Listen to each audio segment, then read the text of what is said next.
Bom, é isso aí, irmãos, muito bom. Ah, mas eu quero aqui aproveitar para a gente ter um tempo aqui de partilha das Escrituras e, e a gente poder mergulhar naquilo que o Senhor está fazendo. Já estamos aí, irmãos, com praticamente 7 meses, né, de paralisação dos nossos encontros presenciais. Ah, apesar de nós estarmos movimentando algumas coisas, né?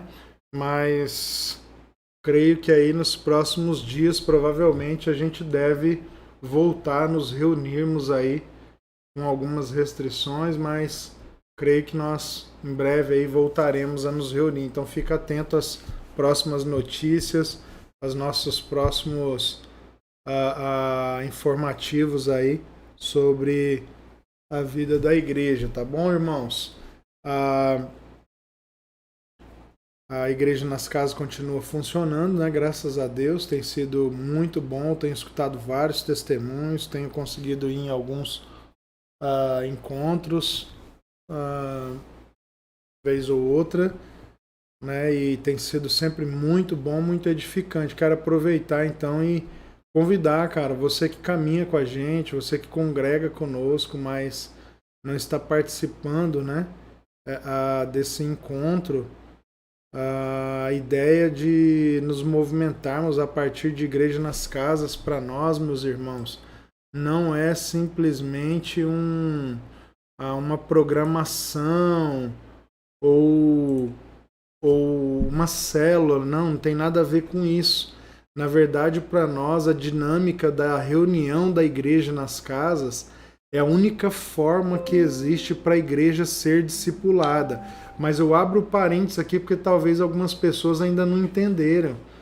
O nosso foco desse encontro não está no encontro em si, mas para que a partir do encontro você comece a desenvolver um tipo de relacionamento, amizade com aquele grupo de irmãos, você vai criando uma afinidade, um afeto.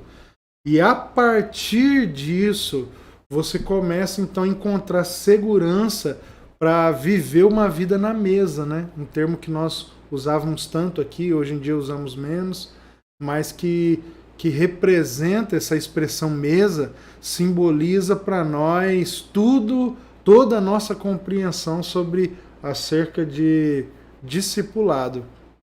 Então, se você quer ser discipulado, melhor. Se você não quer ser discipulado, esse não é um tipo de comunidade interessante para você. Se você pretende só, né, como cristão, ter um lugar para se reunir, para ir aos fins de semana, para ouvir uma boa palavra, não que isso seja ruim, né? Nada disso, não é isso que eu quero dizer, mas tem várias alternativas de comunidades para você. A nossa comunidade é uma comunidade focada, concentrada no discipulado, e para isso nós temos essa compreensão escriturística de que a única forma de a igreja, dos discípulos de Jesus estarem em juntas e ligaduras, como diz o texto bíblico, e estarem se desenvolvendo em amor, é por meio da igreja nas casas, porque é nesse ambiente que a mesa do Senhor, né, que a mesa da comunhão, que a mesa da relação, ela é desenvolvida. Então, irmãos, por favor, procure um dos nossos líderes. Nós temos aí líderes de igreja nas casas, Gui e Isa, nós temos o Ada e a Paty, o pastor Isaías e a pastora Gisele Cury. Nós temos também aí, né, o pastor José e a Cris, que tem coordenado esse trabalho. Nós temos o pastor Wellen Fábio e também a Karine. Então, enfim, esqueci alguém? Não esqueci ninguém, eu acho, né? Acho que é isso. E todos esses irmãos, né, têm feito um trabalho pelo corpo de Cristo, de paternidade, né, de desenvolver um tipo de relação que promove aos cristãos, ao corpo de Cristo, à igreja local, um desenvolvimento que leva os cristãos à maturidade e, consequentemente, à autonomia, né? A busca da sua identidade, ao encontro da sua identidade e o desenvolvimento do seu propósito, a caminhada rumo ao seu destino em Cristo Jesus. Então, bom, isso já parece até que é uma pregação, né, irmãos? Mas não é não. É só um convite e um esclarecimento aí sobre igreja nas casas.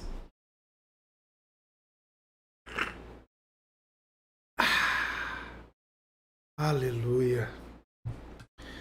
Então, irmãos, vamos orar para a gente começar aqui a nossa meditação. Eu quero ser breve hoje, mas quero compartilhar algo que tem o Senhor, o Espírito Santo, tem me ministrado muito meu coração nesses dias, e principalmente enquanto eu estava de férias, orando pela igreja, para tentar, pedindo ao Senhor que me desse compreensão para esse próximo tempo de desenvolvimento da vida da igreja, no que nós deveríamos nos concentrar. Então essa palavra de hoje, ela marca um tempo que nós vamos começar a desenvolver na vida da igreja a partir desse entendimento que nós temos recebido no Senhor. Então feche os seus olhos aí na sua casa,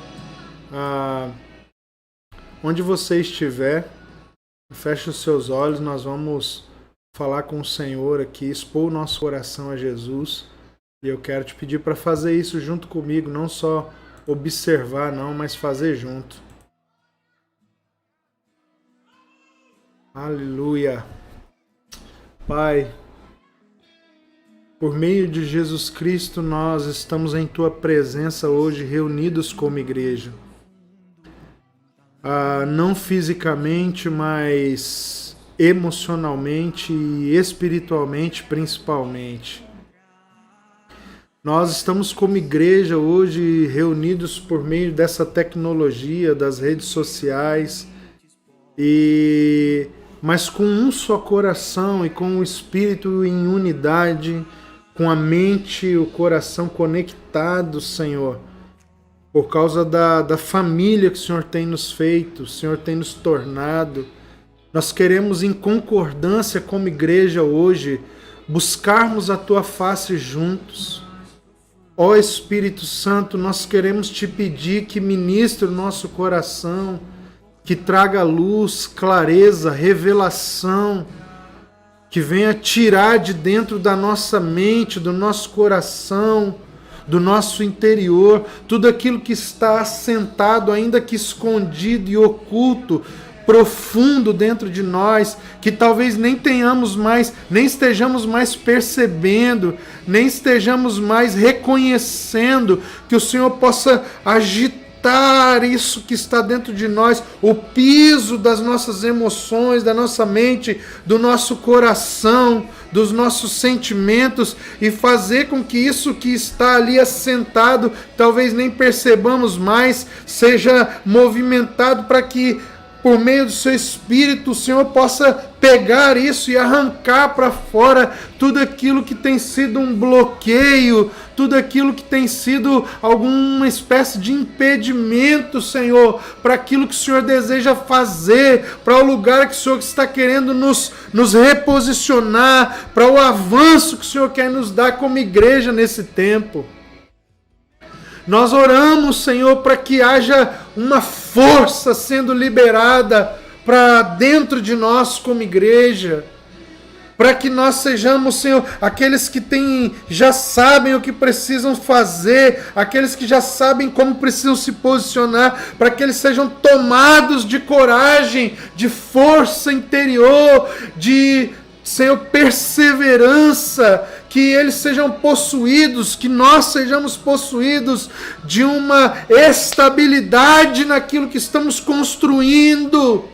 Senhor, nós liberamos uma palavra no mundo do Espírito, que cesse na congregação dos santos toda instabilidade, toda dificuldade em permanecer diante do Senhor.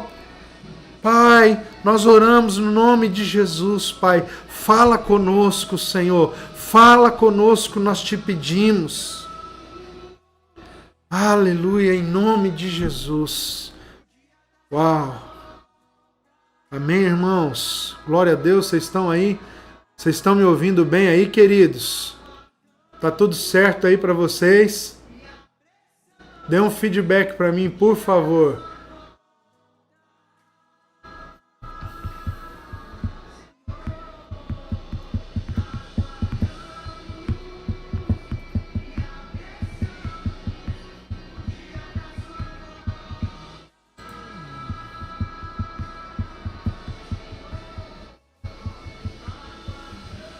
Tudo certo, né? Show de bola. Fiquem aí com essa canção só um minutinho, eu já volto.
Voltamos, meus irmãos. Tudo certo aí? Voltamos aqui, tá?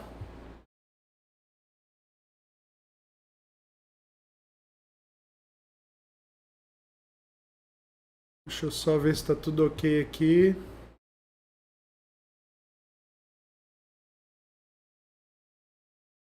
Como é que tá a imagem para vocês aí?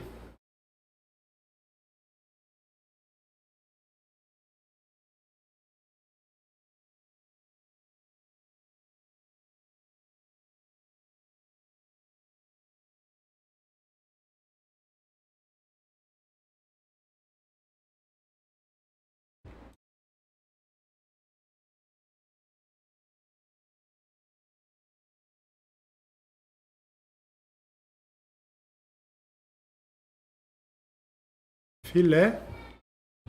Ótimo, então vamos embora. Bom, quero meditar hoje com vocês sobre um assunto, como eu disse, que é alvo daquilo que o Senhor tem ministrado ao nosso coração.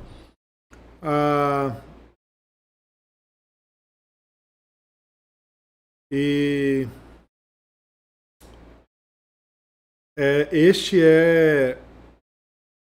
esta direção, esta palavra é agora o ciclo de desenvolvimento em que entraremos como igreja. Então, o nosso trabalho, creio que nos próximos aí 1 ano, 2 anos, estará relacionado sobre igreja local com essa palavra que nós temos recebido do Senhor. Então, para isso, eu queria que você abrisse as Escrituras no Evangelho de João. Nós vamos começar por João. João, capítulo de número 8.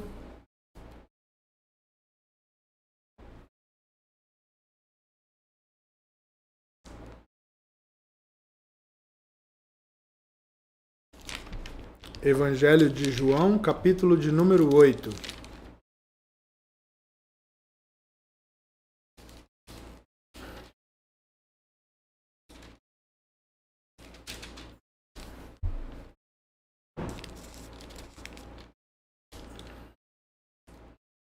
Então, a partir do verso 31, diz assim: os irmãos encontraram aí? Posso ler as Escrituras? João, capítulo de número 8, verso de número 31, nós vamos ler.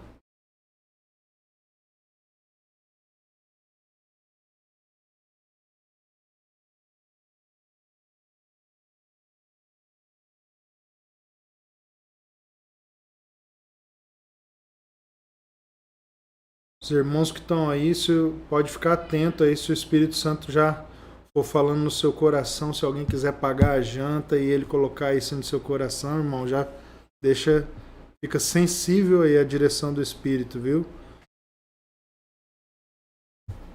Pronto, agora sim. Posso ler? Vamos lá? Evangelho de João, capítulo 8, a partir do 31. Disse, pois, Jesus aos judeus que haviam crido nele: Se vós permanecerdes na minha palavra, sois verdadeiramente meus discípulos, e conhecereis a verdade, e a verdade vos libertará. Responderam-lhe: Somos descendência de Abraão, e jamais fomos escravos de alguém, como dizes tu, sereis livres? Replicou-lhe Jesus: em verdade vos digo, todo o que comete pecado é escravo do pecado. O escravo não fica sempre na casa, o filho sim para sempre. Se, pois, o filho vos libertar, verdadeiramente sereis livres.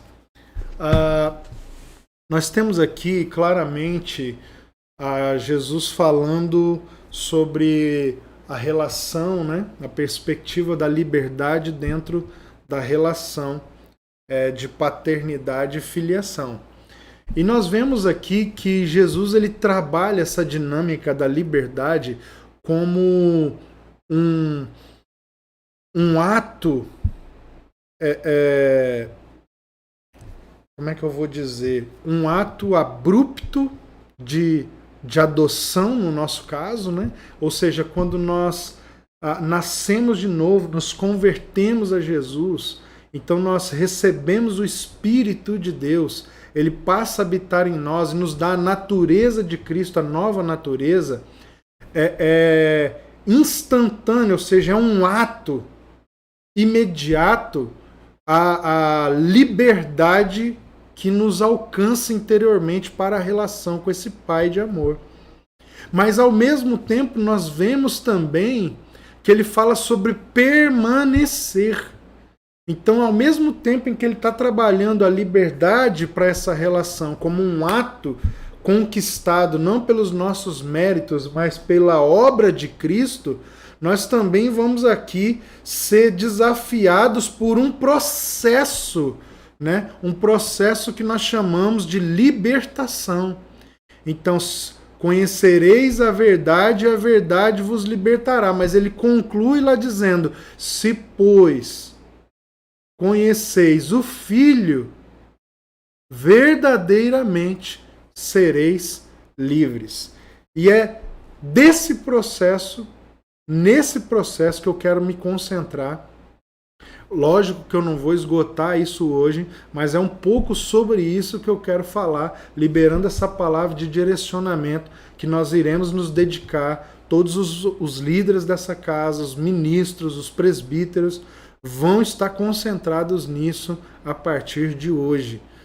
Então, nessa liberdade para a relação pai, paternidade e filiação, enquanto processo, não mais enquanto ato, tá? Então veja bem, você vai percebendo que dentro dessas sentenças há cápsulas de verdades, de fundamentos muito grandes que estão ali encapsuladas, escondidas em pequenos detalhes do texto. Quer ver só uma delas? Se pois conheceis o Filho, né? Deixa eu ler de novo aqui.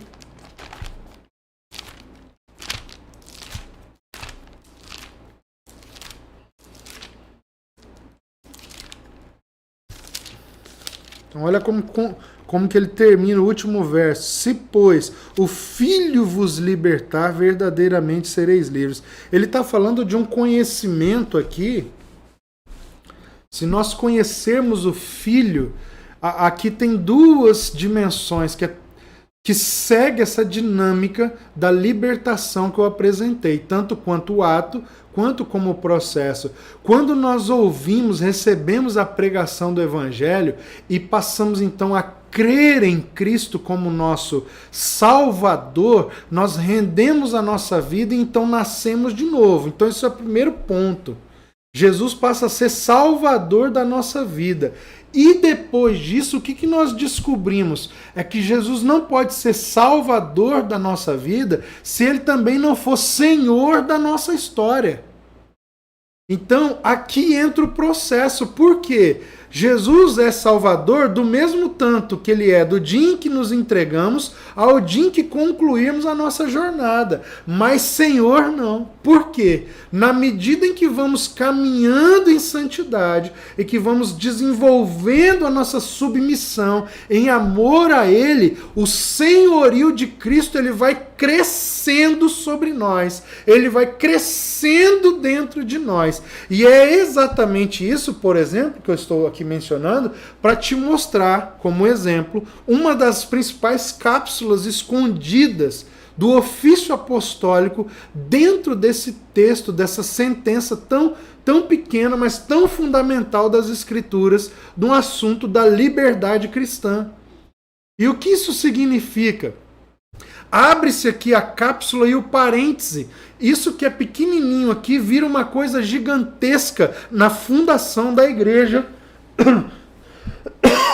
nesse fundamento da liberdade cristã. E o que é isso? O ofício dos 5 ministérios, que é discipular a igreja para que, no exercício dos seus ofícios, além de treinar, capacitar os santos para que eles venham desempenhar as suas vocações, cumprindo assim o propósito de Deus em Cristo Jesus, por meio do Espírito que atua, que foi derramado em todos os santos na vida da igreja, para levar a igreja a ir até o fim no cumprimento do propósito eterno de Deus, além de treinar esses ofícios, principalmente o ofício apostólico, abre-se aqui, é nessa chave que se abre a possibilidade e também o conteúdo, a chave para que o ofício apostólico esteja concentrado em formar Cristo no interior de cada irmão, de cada irmã, de cada discípulo de Cristo. conhecereis. Então, eis aqui um exemplo para você entender. Está aqui dentro dessa cápsula a parte do ofício apostólico e dos demais ministérios no discipulado, que significa formar Cristo dentro da igreja. Uma coisa é Jesus nascer, é a igreja experimentar Salvador. Outra coisa é que ele se torne dia após dia, até que ele seja tudo em todos, até que sejamos tomados da sua plenitude, até que sejamos preenchidos de do pleno conhecimento de Cristo Jesus, até que todos alcancemos a estatura da varonilidade de Cristo Jesus. Então, isso é crescente, é progressivo, é um desenvolvimento interior. Então, eis aqui um exemplo para você entender do que estamos falando. Então, veja bem, irmãos, nós estamos trabalhando aqui que liberdade são etapas. Liberdade não é uma coisa que nós alcançamos plenamente no ato da libertação. Nós recebemos o ato da libertação por direito legal na obra, no sacrifício de Cristo, e também por um direito afetivo. Contudo, conhecer é um desenvolvimento.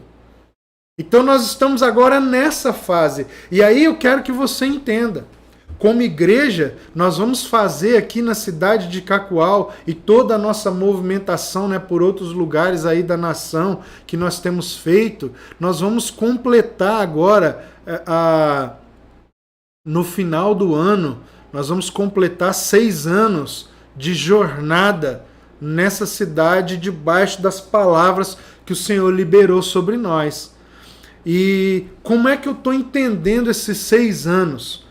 Como se o Senhor estivesse dando um sinal profético de que um ciclo está sendo fechado até esse tempo, do início a esses dias, e que nós vamos estar inaugurando, acessando um próximo estágio, uma próxima fase do nosso desenvolvimento dentro da liberdade cristã.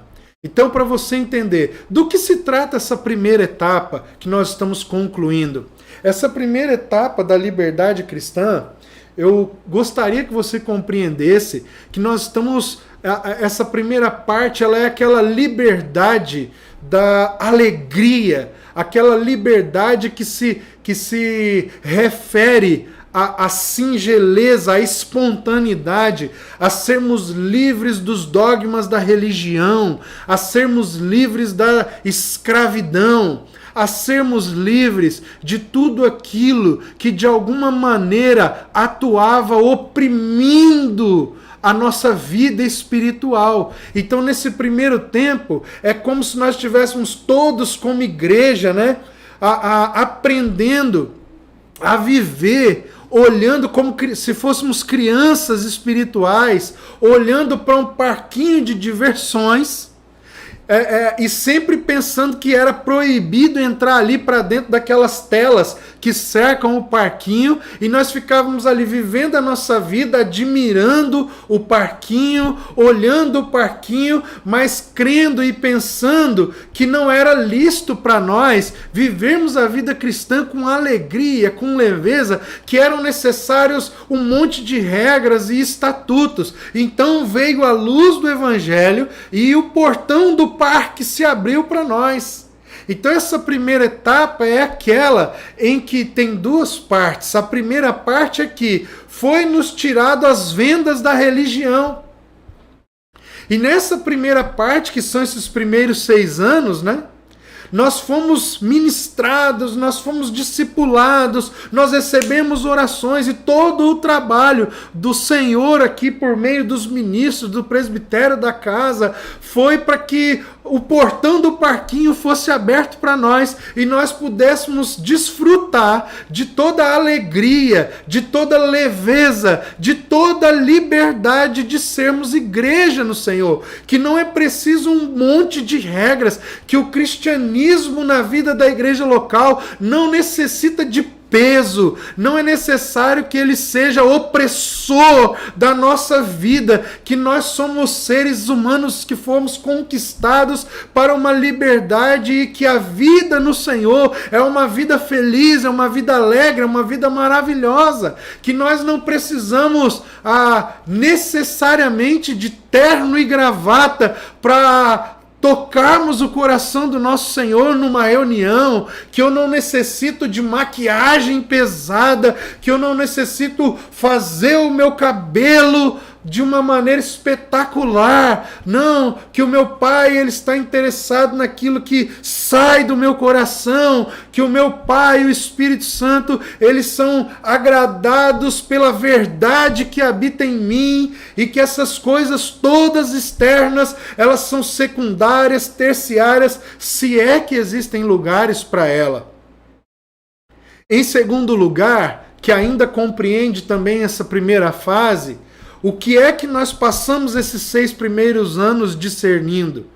Discernindo que essa primeira parte da liberdade, além de ser sermos livres da opressão da religião, também significa começarmos a darmos os primeiros passos como crianças espirituais rumo aos entranháveis afetos. O que significa isso? A começarmos a pensar, a entender, a compreender e, consequentemente, a viver como igreja, sabendo que ser igreja não é termos um local a quem demos o nome de igreja, mas é termos um tipo de jeito de nos relacionarmos em uma vida tão entranhada um no outro que nós passamos a nos sentir, de fato, como parte uns da vida dos outros. Então, nesse primeiro tempo ainda da liberdade, a primeira fase da liberdade, que é essa liberdade infantil, nós estamos dividindo em 2 partes. Primeiro, o rompimento com os paradigmas religiosos. A vida alegre, a vida cristã alegre. Segundo, os entranháveis afetos. O que significa isso? Quando começamos, aprendemos que ser igreja é termos tudo em comum, é estarmos na vida uns dos outros. E qual é o instrumento, a ferramenta pela qual nós trabalhamos para desenvolver isso nesses anos? A mesa. E quando nós falamos mesa, nós estamos falando de um ambiente seguro em amor, em que estamos tão convictos do amor que passamos a viver a vida desnuda na presença uns dos outros, sem a necessidade de escondermos nada, porque primeiro, já sabemos que fomos livres dos dogmas religiosos e por causa disso não precisamos ter medo de admitir quem somos, e é pelo contrário, é só quando admitimos quem somos uns para com os outros que os outros podem exercer sobre nós o seu sacerdócio e nos perdoar dos nossos pecados, nos curar das nossas mazelas e assim sermos livres também do pecado. Então, nós temos assim, e foi incrível, irmãos, foi maravilhoso. Eu me lembro, nesses dias de férias, eu estava orando, enquanto o Senhor falava isso comigo, um filme se passou pela minha cabeça de ver o processo de libertação e liberdade na vida de tantos de vocês que estão conosco. Alguns chegaram na comunidade feridos, travados, sabe? Não conseguiam sequer abrir em suas casas para que a igreja entrasse e nem conseguisse ao menos acessar a casa dos outros irmãos, para que uma relação mais profunda e mais verdadeira fosse estabelecida. Alguns estão presos em feridas da religião, outros em feridas familiares estavam. E aí o Senhor, nesses 6 anos, vem trazendo com graça, com misericórdia, com muita unção, com muito poder, uma libertação. Mas isso, irmãos, não é ser livre em plenitude. E eis aí então, se você me entendeu, e assim conclui-se essa primeira fase. A ruptura com os dogmas e padrões religiosos e a alegria do Senhor sendo liberada interiormente por causa disso e os entranháveis afetos que foram em nós desenvolvidos por meio da mesa, dos relacionamentos transparentes, da vida com tudo em comum que nós aprendemos tanto. Mas me parece que nós começamos a patinar e a parar nisso, porque nós não chegamos no segundo estágio do processo e o estágio mais maduro e também mais desafiante da libertação. Então nós ainda estamos no meio do caminho entre conhecereis a verdade ou conhecereis o Filho. Nós estamos entre a verdade e o Filho. Parece que o nosso corpo está preenchido de Cristo só pela metade. E muitos de nós começamos a patinar nisso. E aí, irmãos, o que acontece? Quando uma criança é criança, é normal que ela se comporte e haja como criança. Mas o tempo vai passando e ela precisa se desenvolver, porque quando ela já está na fase de adolescência para transicionar entre a infância e a juventude, já não é mais tão normal assim que ela ainda continue apenas brincando no parquinho de diversões. Então, na primeira fase, a chave do parquinho foi dada, ele foi aberto e nos foi permitido entrar e desfrutar juntos de uma vida leve. Mas o tempo começou a passar e tem outras coisas, uma paisagem, uma vida para nós desfrutarmos. E me parece que nós começamos então, agora voluntariamente, decidir permanecermos no parquinho. E aí nós já temos adolescentes, em alguns casos de vocês. Em alguns de nós já somos até jovens. E alguns de nós já temos até a idade adulta. Mas ainda estamos descendo no escorregador, andando na rodinha dos balancinhos, subindo nos cavalinhos.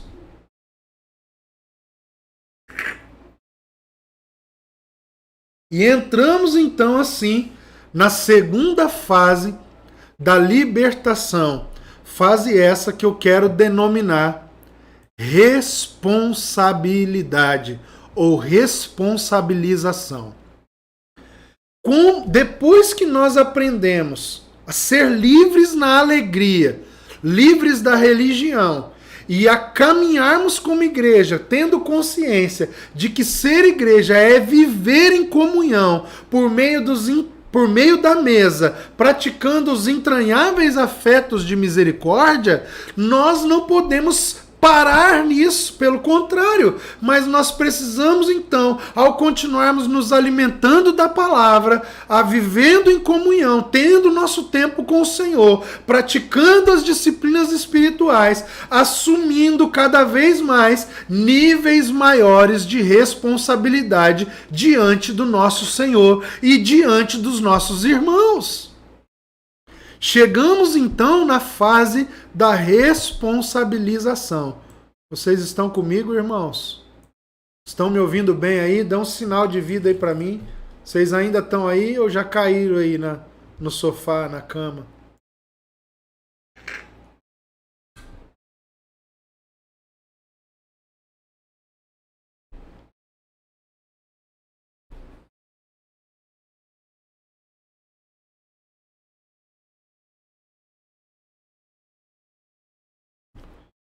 Yes, yes, yes. Vamos lá, gente. Seja rápido aí.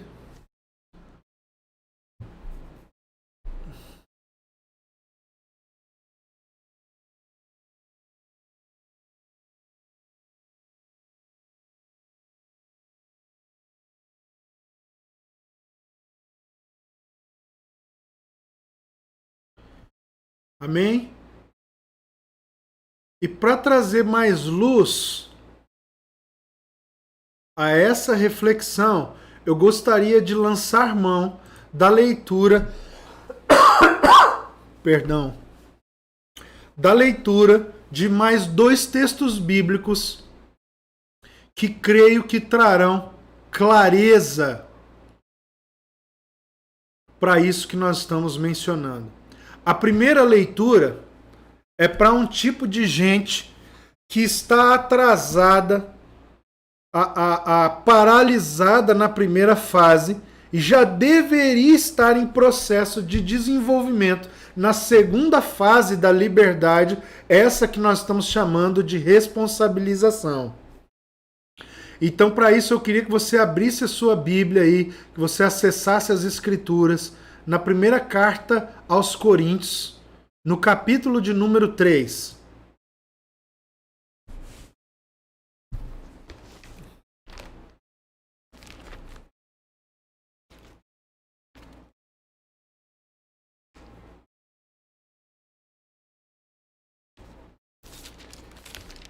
Primeira Coríntios, capítulo de número 3.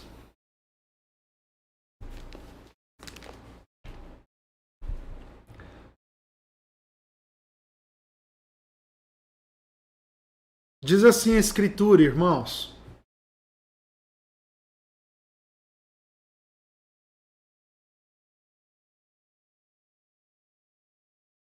Eu, porém, irmãos, não pude falar a vocês como a pessoas espirituais, e sim como a pessoas carnais, como a crianças em Cristo. Perceba que ele está falando não que eles não estão em Cristo. Porém, ele está dizendo que pela forma como ele está tendo que falar, ele está identificando uma fase de retardamento no desenvolvimento espiritual. Ou seja, o que significa isso? Um xingamento? Não. Mas que há um atraso em que pessoas que deveriam estar na fase seguinte estão lá por tempo, mas estão atrasadas por desenvolvimento espiritual interior. E no verso 2 ele continua: eu lhes dei leite para beber, não pude alimentá-los com comida sólida, porque vocês ainda não podiam suportar, nem ainda agora podem, porque vocês ainda são carnais. O carnal não é o desviado, não. O carnal é o crente que está atrasado, porque ele ainda está infantil demais, imaturo demais. Verso 3. Porque se há ciúmes e brigas entre vocês, será que isso não mostra que são carnais e andam segundo os padrões humanos? Quando alguém diz eu sou de Paulo e outro diz eu sou de Apolo, não é evidente que vocês andam segundo os padrões humanos? Quem é Apolo e quem é Paulo? São servos por meio de quem vocês creram, e isto conforme o Senhor concedeu a cada um. Eu plantei, Apolo regou, mas o crescimento veio de Deus, de modo que nem o que planta é alguma coisa, nem o que rega, mas Deus que dá o crescimento. Ora, o que planta e o que rega são um, e cada um receberá sua recompensa de acordo com o seu próprio trabalho, porque nós somos cooperadores de Deus, e vocês são lavoura de Deus e edifício de Deus.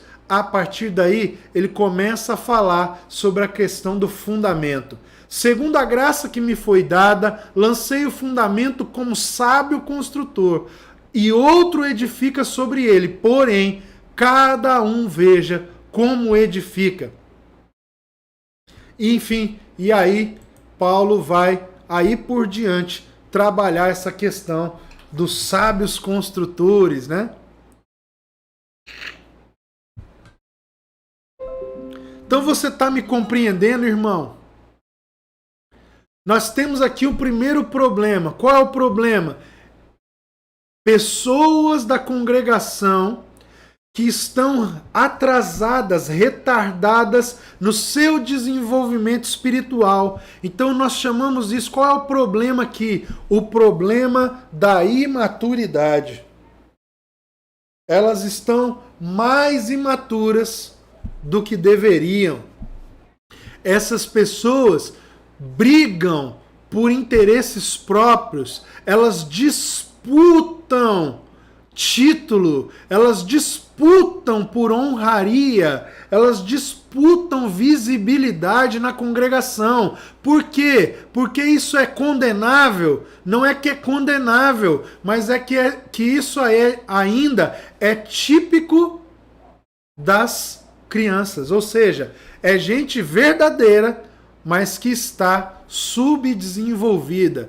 E há um segundo texto que eu quero lançar mão, que vai mostrar um outro tipo de gente que também está retardada no processo da responsabilização, que é a segunda fase da libertação. Vamos lá? Abra sua Bíblia comigo agora em Hebreus, capítulo de número 5.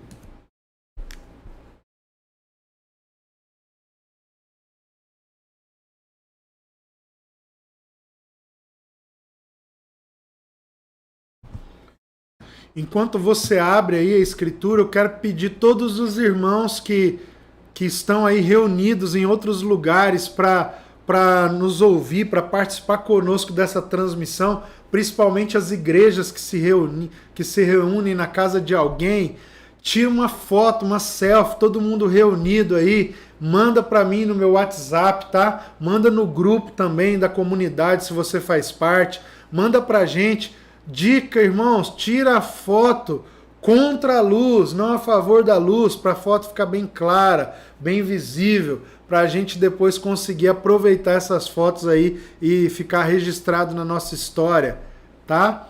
Abriu aí, Carta aos Hebreus, capítulo de número 5, nós vamos ler a partir do verso 11, para você entender.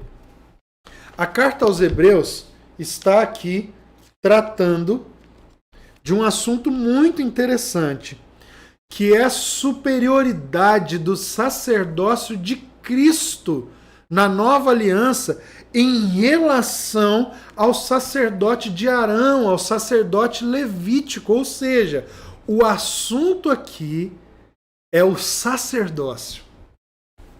Então preste atenção.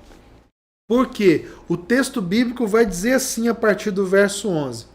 A esse respeito, temos muitas coisas que dizer e difíceis de explicar, porquanto vos tendes tornados tardios em ouvir.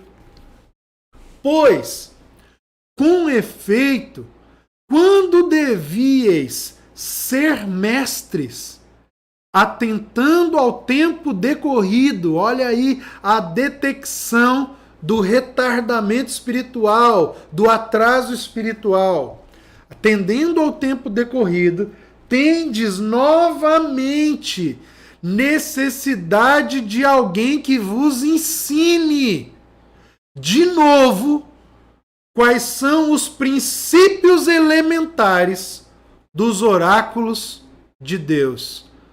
Assim vos tornastes como necessitados de leite e não de alimento sólido.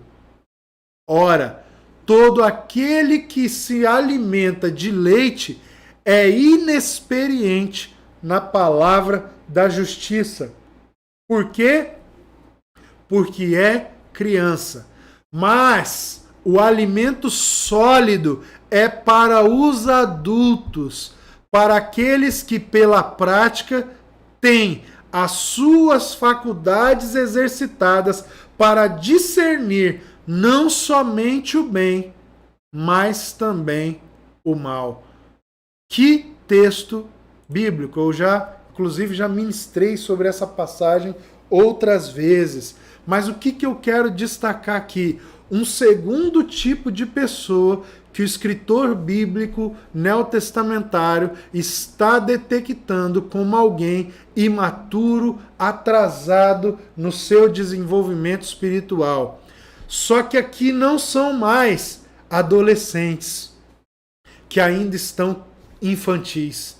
Aqui ele está falando dos líderes, ele está falando de presbíteros, ele está falando, pega essa no seu espírito, você que já tem idade, tempo, desenvolvimento, experiência, que já tem fé de sobra para que você fosse alguém que é instrumento de discernimento, tanto do bem quanto do mal, mas que ainda precisa que venha alguém sempre, constantemente, e fique dando a você leite espiritual. Aqui o escritor bíblico está detectando gente que deveria ser mestre, ou seja, gente que deveria estar ensinando, gente que deveria estar com as suas responsabilidades assumidas, mas que ainda necessita que alguém fique colocando leite na sua boca, papinha na sua boca, alimentando a sua vida espiritual com coisas que são elementares, com coisas que são saudáveis sim, mas são saudáveis para a primeira fase e não para a fase em que nós já estamos. E aqui, irmãos, o juízo é mais severo. E aqui, irmãos, a correção é mais dura, a disciplina é mais dolorosa. Porque ele está falando de gente que era para ser cooperador. Ele não está falando de gente que era para ser lavoura. Ele está falando de gente que era para ser sábio construtor, mas ainda está construindo com nesciandade, com leviandade, com irresponsabilidade, e por causa disso pode estar colocando na construção da casa de Deus feno, madeira e palha. Coisas condenáveis, consumíveis diante do eterno Deus. Então, a pergunta que eu faço é: em que lado você está? Daqueles que estão coerentes com sua fase de desenvolvimento espiritual, ou daqueles que estão atrasados porque estão na adolescência, mas ainda se comportam como se fossem crianças, ou daqueles que já deveriam ser mestres e estão ainda colocando no seu ministério, no seu sacerdócio, materiais que não são eternos na obra de Deus. E eu queria concluir essa reflexão lançando mão de um último texto que é o principal texto do meu encargo aqui, da minha ministração para essa noite, que é um texto, e nós vamos concluir com ele, da segunda carta aos Coríntios, no capítulo de número 6.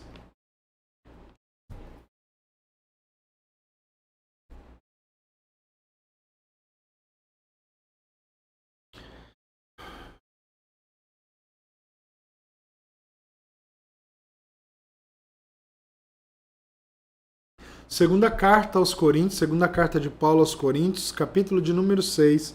Nós vamos ler do verso 11 ao 13. E assim eu quero concluir essa mensagem, essa meditação e essa palavra orientativa para a nossa plataforma, para a nossa comunidade nesse tempo.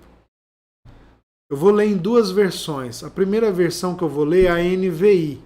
Diz assim: falamos abertamente a vocês, coríntios. E eu quero tomar a liberdade aqui para emprestar o texto bíblico e dizer: falamos abertamente a vocês, ó tameonitas, e lhes abrimos todo o nosso coração. Não lhes estamos limitando nosso afeto, mas vocês nos estão limitando o afeto que têm por nós. Numa justa compensação, falo a vocês como a meus filhos. Abram também o coração para nós. Mais uma vez na NVI. Falamos abertamente a vocês, ó tameonitas, e lhes abrimos todo o nosso coração. Não lhes estamos limitando o nosso afeto, mas vocês nos estão limitando o afeto que têm por nós. Numa justa compensação, falo como a meus filhos. Abram também o coração para nós. Na Almeida, Revista e Atualizada, eu também quero ler, diz assim: para vós outros, ó coríntios, abrem-se os nossos lábios e alarga-se o nosso coração. Não tendes limites em nós, mas estáis limitados em vossos próprios afetos. Ora, como justa retribuição, falo-vos como a filhos, dilatai-vos também vós. E eu concluo, irmãos, essa mensagem, essa fala, chamando vocês todos a entrarmos na segunda fase da libertação, a responsabilização, porque chegou a hora de nós sairmos do parquinho, porque já aprendemos, já fomos livres, já rompemos com os dogmas religiosos e recebemos a alegria de desenvolvermos a vida como igreja de maneira leve, de maneira alternativa, de maneira pungente. Já aprendemos que a única forma de ser igreja é por meio dos entranháveis afetos de misericórdia, tendo a vida a partir da igreja nas casas, na mesa, por meio do amor.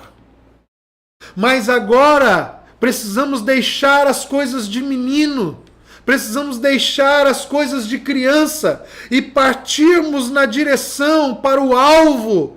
E como é que vamos fazer para que possamos nos desenvolver rumo à liberdade plena em Cristo Jesus, assumindo as nossas responsabilidades?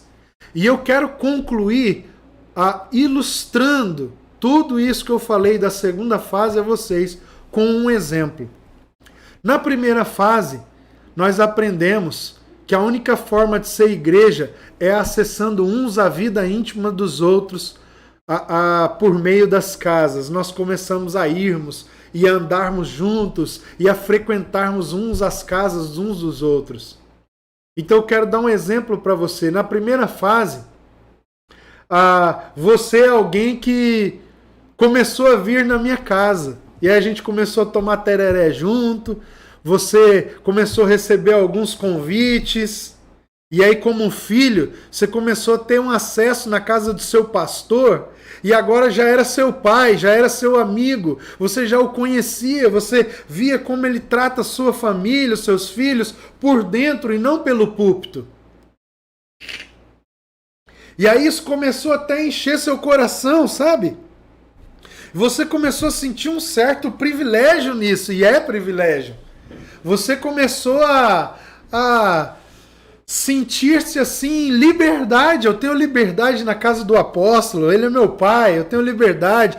Agora já nem preciso mais de convite, de vez em quando eu tô à toa, eu passo lá na casa dele mesmo sem ser convidado. Eu já tenho tanta liberdade que quando ele pode me receber, ele me recebe. Às vezes ele está ocupado, eu não fico constrangido de que ele me diga que não pode me receber, porque agora eu já tenho liberdade na casa do meu pai. Isso é maravilhoso. Só que o que significa para você estar cada vez mais recebendo liberdade? Olha, o tempo vai passando, nossa relação vai se estreitando cada vez mais. Então chega uma hora em que eu já começo a pedir para você, vou dar um exemplo aqui, sei lá, vou pegar o exemplo aqui do Christian. O Christian foi vindo e tal na minha casa, enfim, e aí chegou nessa transição da primeira para a segunda fase. Por quê? Chegou na fase em que ele só desfrutava, em que ele só celebrava, em que ele só aproveitava daquilo que na casa do pai estava construído por irmãos mais maduros, por irmãos mais velhos. Mas de repente o pai começa a olhar para o Christian, já que ele tem liberdade, e então um dia eu falei para o Christian, dei a chave do meu carro e disse: Christian, faz um favor para mim, meu filho, pega o meu carro aqui, leva minha esposa, meu filho lá, não sei na onde, e espera lá, eles vão fazer alguma coisa, depois você pega eles e traz de novo para casa. Um outro dia eu liguei: Christian, pega o meu carro em casa, vai no mercado, compra tal e tal coisa para mim, eu estou precisando desse favor. Sim. Por quê? Na fase do desenvolvimento, a segunda fase da liberdade é a fase da responsabilização. Então, paulatinamente, um filho que está se desenvolvendo, ele começa a receber níveis de responsabilidade. E qual seria a plenitude da liberdade do Christian na casa do pai? Seria o dia em que eu não estivesse em casa e o Christian fosse tão livre na minha casa, em que eu precisasse que alguém estivesse em minha casa para receber uma outra pessoa, um outro filho que está mais imaturo, que ainda está lá no início da sua infância espiritual, e eu não precisasse mais dizer absolutamente nada ao Christian na minha ausência, mas que o Christian, com toda a liberdade que ele tem na minha casa, ele assumiria toda a responsabilidade, como se ele mesmo agora fosse o Senhor, o pai dessa casa. Então ele receberia esse filho. Se não tivesse nada para comer na geladeira, ele pegaria o meu carro, porque para pegar o meu carro tem que ter liberdade. Mas por que ele pegaria o meu carro? Porque ele já tem responsabilidade com a casa do seu pai, e sabendo que não tem nada na geladeira, ele mesmo iria ao mercado, ele compraria o que normalmente eu compro quando eu vou receber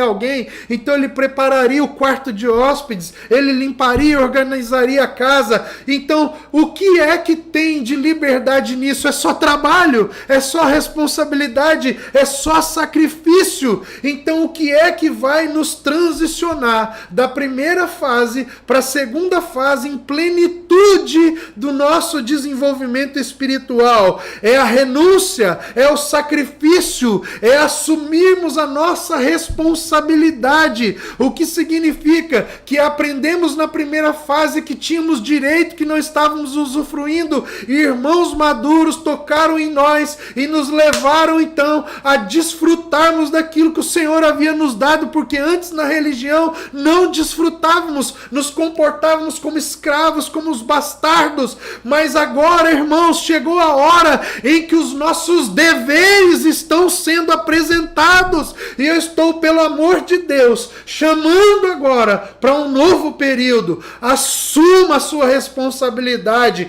assuma os seus deveres, a começar por você, pastor, por você, presbítero, por você que pertence a essa plataforma, você que já deveria ser mestre, você que já deveria ser um profeta, você que já deveria ser um apóstolo, um pastor, você que já deveria ser um evangelista, você que já deveria ter uma igreja se reunindo reunido na sua casa, você que já deveria estar servindo como líder em alguma função, mas você ainda está se comportando como alguém que está no parquinho de diversão, que quer jantar, que quer comer, que quer tomar cafezinho, que quer pegar o carro, que quer usar a piscina, que quer dormir na casa do pai, mas que não quer contribuir para nada que está sendo feito, que não quer assumir a responsabilidade, que não quer pagar a conta.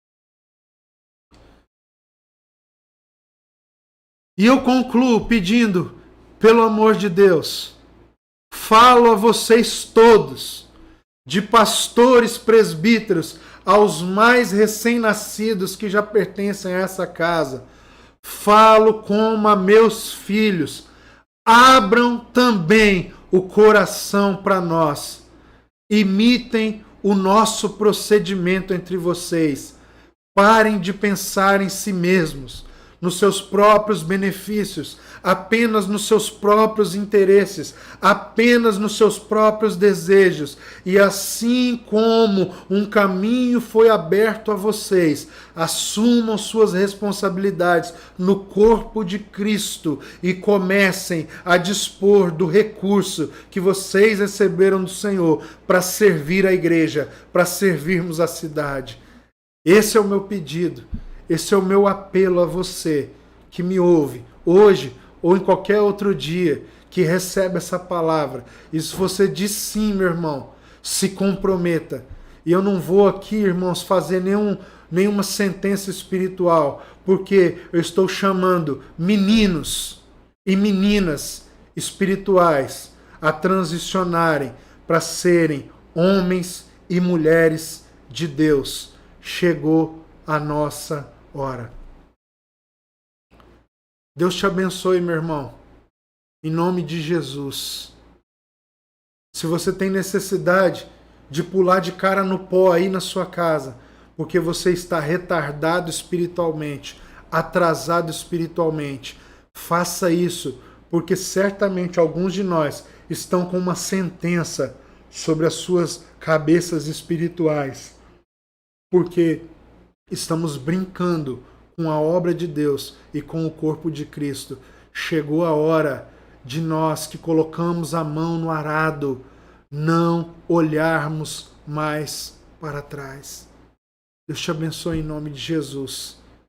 Eu oro e compartilho com você todo dom no Senhor, toda medida em Cristo Jesus, para que você flua, para que você cresça, para que você se desenvolva. E se há algo que está impedindo o seu crescimento espiritualmente, nós despedaçamos isso pela autoridade do nome de Jesus. Seja livre, que as amarras sejam soltas, despedaçadas imediatamente da sua vida. Agora, faça a sua parte, se comprometa, se sacrifique, se doe, assuma a sua responsabilidade. Amém, meus irmãos? Nós teremos novidade essa semana. Quarta-feira nós estamos juntos, culto de ensino. Nós temos uma palavra de ensino. Fim de semana, a partir de quinta-feira, a igreja se reúne nas casas. Enfim, vamos lá, vamos, igreja, amadurecer. Olha, maduros se comprometem financeiramente, maduros se comprometem com intercessão, maduros se comprometem com ação de justiça, maduros se comprometem com todos os aspectos da vida da igreja. Um beijão no seu coração. Gente, é sempre muito bom